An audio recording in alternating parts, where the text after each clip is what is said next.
3 طلاق کا بالکل مطلب نہیں ہے، ایک طلاق ہے۔ کتنی طلاق؟ طلاق کی عمومی 3 قسمیں ہوتی ہیں، بڑی 3 قسمیں۔ اس میں سے پہلی قسم یہ ہے طلاق رجی۔ رجی کا مطلب ہی یہ ہوتا ہے اگر کہاں خاندار پنی زنانی بنی میں سے طلاق، لفظ طلاق، اس کی جو عدت ہوگی 3 حیض ہو یا 3 مہینے ہو، جو بھی عدت ہو، اس دوران وہ اپنی بیوی کی طرف رجوع کر سکتا ہے۔ یہ بھی ایک موقع ہے اس کو آپس میں جڑنے کا۔ یہ 5 مرحلے اب دیکھیں، کاش کہ ہم نے قرآن پڑھا ہوتا اور قرآن کی طرف اگر ہم رجوع کرتے تو کم از کم طلاقوں کی شرح نہیں بڑھتی۔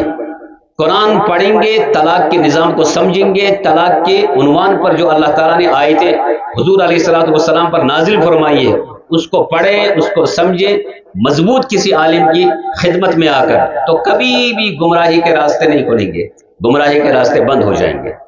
اور آخری بات بزرگوں یہ ہے، معاشرے کی خرابی کی جو سب سے بڑی وجہ ہے وہ ہے جوانوں کا آپس میں فضول گفتگو میں زندگی گزارنا۔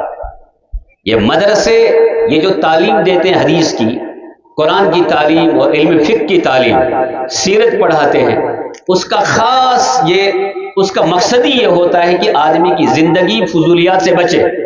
اور فضولیات میں ایک سب سے بڑی فضول چیز وہ ہے آدمی کی گفتگو، آدمی کا وقت جو ضائع ہوتا ہے فضول گفتگو میں۔ میں نے کبھی عرض کیا، ابھی جو پچھلا رمضان گیا ہے، اس واقعے سے واقعی ہمیں سمجھنا چاہیے مسئلے کو۔ اس کے ہم شاہد ہیں، 2 لڑکے آپس میں بحث کر رہے ہیں، جوان دونوں ہیں، یہ بحث کرنے بیٹھ گئے عصر کے بعد۔ بحث کیا ہے بھائی؟ ماہ رمضان اس کو بحث شاہ ہے تراویح پڑھو 8 کے، یہی تو بحث ہوتی ہے نا۔ اب ایک لڑکا کہہ رہا ہے تراویح 8 ہے، اس دوسرے لڑکے نے کہا دلیل دے دو۔ اس نے دلیل دے دی جو مشہور دلیل دیتے ہیں، بخاری شریف میں حدیث ہے، حضرت عائشہ نے فرمایا 8 رمضان ہو یا غیر رمضان ہو۔ اب اس نے اپنی دلیل دے دی، ماشاءاللہ، ٹھیک ہے۔ جب وہ دلیل دے کر اس نے پوری کی اپنی بات، تو اس نے کہا تم دلیل دے دو۔ اس نے کہا حدیث میں ہے کہ محمد رسول اللہ صلی اللہ علیہ وسلم نے فرمایا کہ تراویح 20 رکعت ہے، اور یہ حدیث میں موجود بھی ہے، مسند احمد میں حدیث ہے، سند پر اس پر کلام ہے، مگر حدیث میں 20 رکعت کا لفظ موجود ہے۔ اب یہ الگ بات ہے، یہ ہے کیا وہ نہیں بتانا مجھے آپ کو۔ اس نے بھی دلیل دے دی، اس نے بھی دلیل دے دی، اب آپس میں بحث بڑھتی گئی، ایک بول رہا ہے 8، دوسرا بول رہا ہے 20۔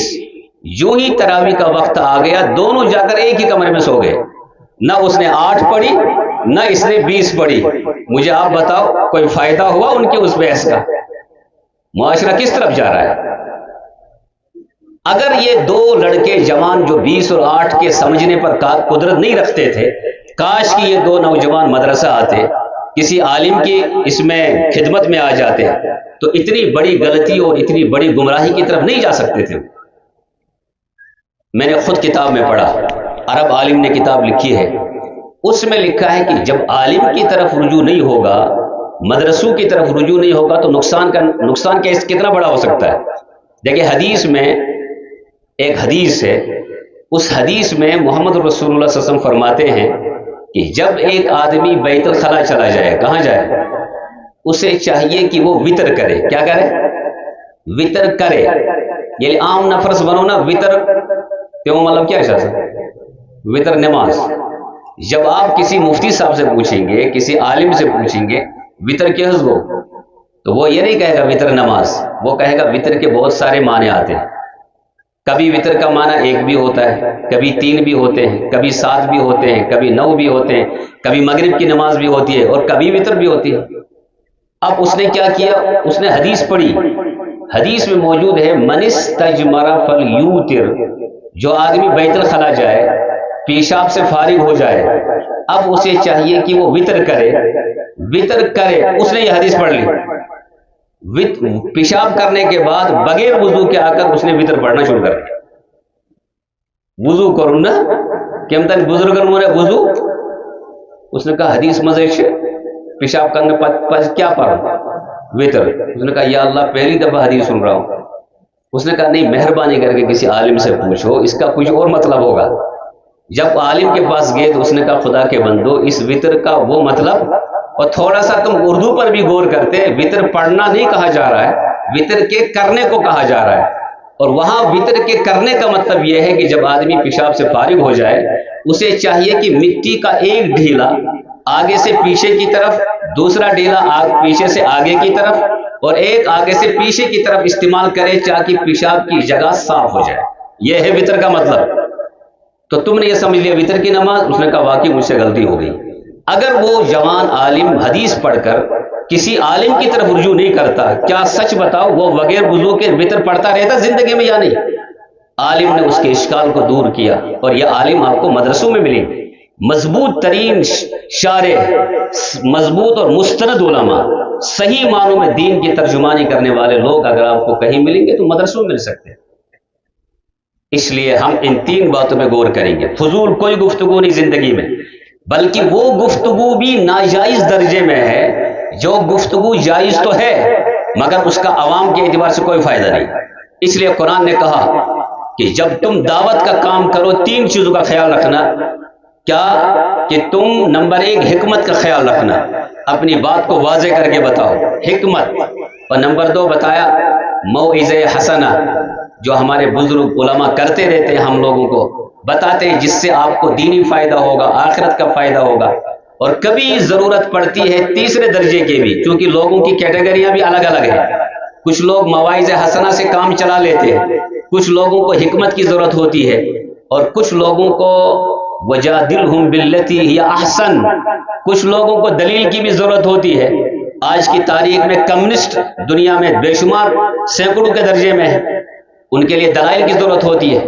کچھ لوگ بہت سارے مسائل میں مطمئن ہی نہیں ہوتے جب تک دلیل نہ ہو، ان کے لیے علماء کے پاس جا کر دلیل مانگنی ہوتی ہے، اس لیے دلائل کی بھی ضرورت ہوتی ہے۔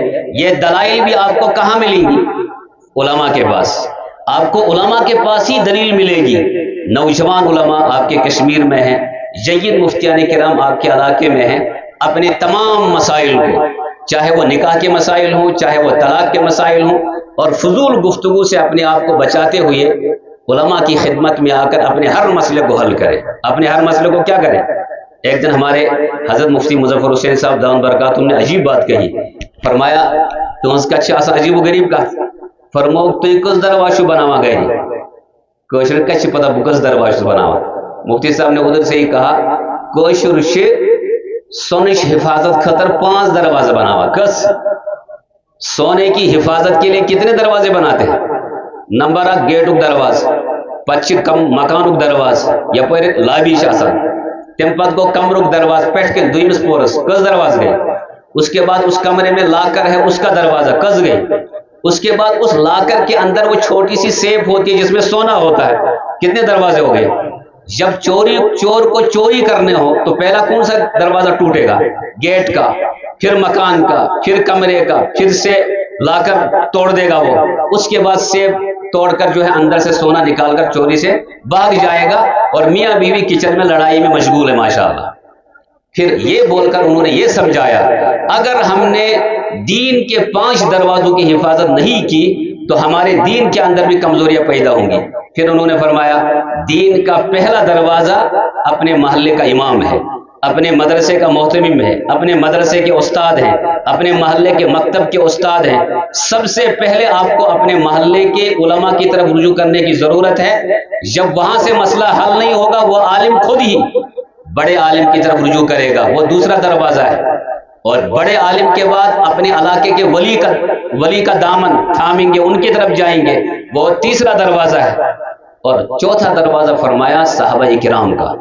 آج کا مطالعہ ہمارا غلط ہو گیا ہے، ایسا مطالعہ حدیث کا بھی، سیرت کا بھی، تاریخ کا بھی اتنا غلط ہو گیا، اب ہم صحابہ پر بھی لان تان کرنے کی کوئی اور محسوس نہیں کرتے، جرأت کے ساتھ لان تان کر دیتے ہیں۔ یہ اسی وجہ سے ہے کہ ہم مدرسوں سے کٹ گئے، علماء سے کٹ گئے، اور 5واں دروازہ ہے خود محمد رسول اللہ۔ اگر ہم اپنے عالم کا احترام کریں گے، ولی کا احترام کر سکتے ہیں، ولی کا احترام کریں گے تو صحابہ کا احترام کریں گے، صحابہ کا احترام ہوگا تو محمد رسول اللہ کا احترام ہوگا، خود بخود اللہ کی ذات ہمیں سمجھ میں آ جائے گی۔ یہی لوگ ہیں جو آپ کو اور مجھے اللہ کی ذات تک پہنچا سکتے ہیں۔ کریں گے انشاءاللہ عمل۔